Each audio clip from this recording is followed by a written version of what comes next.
હવે નજર કરીએ અન્ય સમાચારો પર તો રાજકોટથી મહત્વના સમાચાર। અહીં ઓમનગર સર્કલ બીઆરટીએસમાં ડ્રાઈવરનો વિડીયો વાયરલ થઈ રહ્યો છે।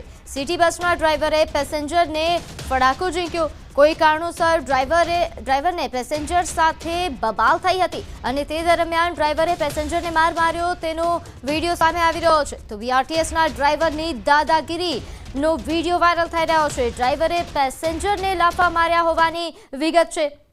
રાજકોટનો આ બનાવ છે જેનો એક વિડીયો પણ સામે આવ્યો છે જેમાં ડ્રાઈવરને પેસેન્જર સાથે કોઈ કારણોસર બબાલ થઈ હતી જેના કારણે ડ્રાઈવરે ઉશ્કેરાઈને પેસેન્જરને લાફો મારી દીધો જેનો એક વિડીયો પણ સામે આવી રહ્યો છે જેના કારણે બંને પક્ષો વચ્ચે બબાલ સર્જાઈ હતી। આ મામલે વધુ વિગત સાથે આપણી સાથે સંવાદદાતા હાર્દિક જોડાઈ ગયા છે। હાર્દિક, શું છે વધુ વિગત? જી પ્રીતિ, રાજકોટ શહેરના ઓમનગર બીઆરટીએસ સ્ટેન્ડ ખાતે સમગ્ર બનાવ બન્યો હતો જેમાં ડ્રાઈવર અને જે પેસેન્જર વચ્ચે ઉગ્ર બોલાચાલી થઈ હતી ને ત્યારબાદ એકાએક જ ડ્રાઈવર દ્વારા જે છે એ પેસેન્જર ઉપર જે ફડાકો મારવામાં આવ્યો હતો, માર મારવામાં આવ્યો હતો ને આ બાદ જે છે ત્યાં લોકોના ટોળા પણ ભેગા થયા હતા। ત્યારબાદ જે છે કે જે પેસેન્જરો હતા તેમાં પણ જે આક્રોશ જોવા મળ્યો હતો। હાલ આજે કયા મામલે માથાકૂટ થઈ હતી તે મામલે જાણવા નથી મળ્યું, પરંતુ આ સમગ્ર મામલે રાજકોટ બીઆરટીએસ જે વિભાગ છે તેમના દ્વારા પણ ડ્રાઈવરની પૂછપરછ કરવામાં આવી રહી છે અને બની શકે કે આવતીકાલે તેમની સામે કાર્યવાહી પણ કરવામાં આવે। જી પ્રીતિ। જી, આભાર માહિતી આપવા બદલ। તો આ તરફ અમદાવાદમાં ખાનગી બસ ચાલકના સીન સપાટા સામે આવ્યા। સીટીએમ 4 રસ્તા પર જાહેરમાં ફટાકડા ફોડ્યા। રસ્તાની વચ્ચોવચ્ચ બસ ઊભી રાખીને આતિશબાજી કરી। લોકોના જીવ જોખમમાં મૂક્યા હોય તેવા પ્રકારનો વિડીયો સામે આવી રહ્યો છે।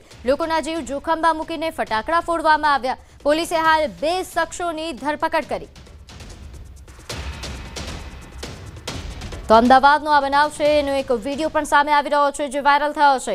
મળતી માહિતી અનુસાર ખાનગી બસ ચાલક દ્વારા સીન સપાટા કરવામાં આવ્યા। બસની આગળના ભાગે આ લોકો ફટાકડા ફોડી રહ્યા છે। જાહેરમાં જ ફટાકડા ફોડવામાં આવ્યા જેના કારણે અહીં લોકોના જીવ જોખમાયા હતા। અમદાવાદની આ ઘટના છે। સીટીએમ 4 રસ્તા પર જાહેરમાં ફટાકડા ફોડવામાં આવ્યા। રસ્તાની વચ્ચોવચ્ચ બસ ઊભી રાખીને આતિશબાજી કરવામાં આવી। હાલ પોલીસે 2 શખ્સોની ધરપકડ કરી છે અને કાયદેસરની કાર્યવાહી હાથ ધરાઈ। તો આ બસ ચાલકો છે જે આ પ્રકારે જાહેર રસ્તા પર રસ્તાની વચ્ચે આતિશબાજી કરી રહ્યા છે, ફટાકડા ફોડી રહ્યા છે। અહીં પસાર થતા લોકોના જીવ જોખમાયા હતા। લોકોમાં ડરનો માહોલ પણ છવાયો હતો જે બાદ પોલીસને જાણ થતાં જ પોલીસ દ્વારા તાત્કાલિક કાર્યવાહી કરવામાં આવી અને આ બંને શખ્સોની ધરપકડ થઈ। તો વડોદરામાં તલવાર સાથે રીલ બનાવવી યુવાનોને ભારે પડી। પોલીસે બંને શખ્સોને ગણતરીના કલાકોમાં જ દબોચી લીધા। પોલીસે લુખ્ખાઓ પાસે માફી પણ મંગાવી। આ ઉપરાંત તલવાર સાથે વિડીયો બનાવી વાયરલ કર્યો હતો જેને લઈને પોલીસે કાર્યવાહી કરી હતી। નોંધે છે કે વિડીયો વાયરલ થતા પોલીસે આરોપીઓને ઝડપ્યા હતા। તો આ દ્રશ્યો છે, 2 અલગ અલગ દ્રશ્યો કે જેમાં તલવાર સાથે ધમકી આપતો જે વિડીયો બનાવ્યો હતો એ વિડીયો વાયરલ થયા બાદ પોલીસને જાણ થઈ અને પોલીસે આ બંને યુવકોને કાયદાનો પાઠ ભણાવ્યો અને માફી મંગાવી।